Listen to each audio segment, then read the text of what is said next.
September the 1st, and this was the scene on the streets of Caracas. By some estimates, 1 million people marching against the government. The crowd's main demand, a referendum to recall Nicolas Maduro. Maduro describes his opponents as fascists. The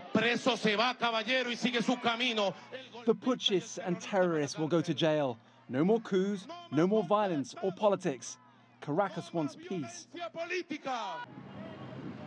But the president is presiding over a country in a deep and dangerous decline.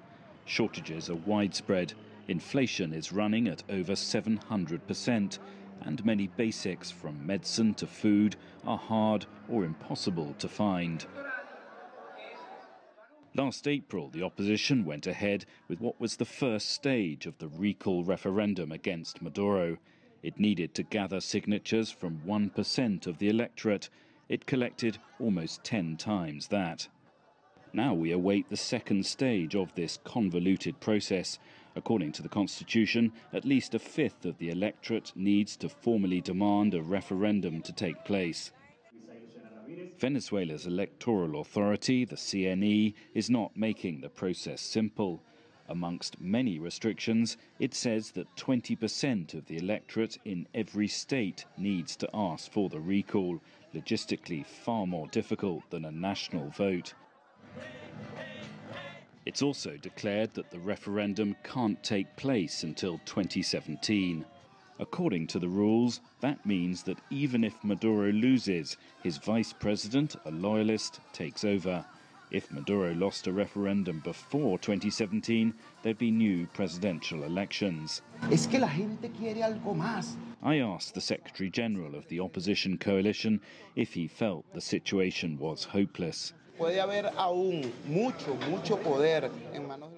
On one hand, a great deal of power is in the hands of the government. It is bureaucratic power. It is administrative power.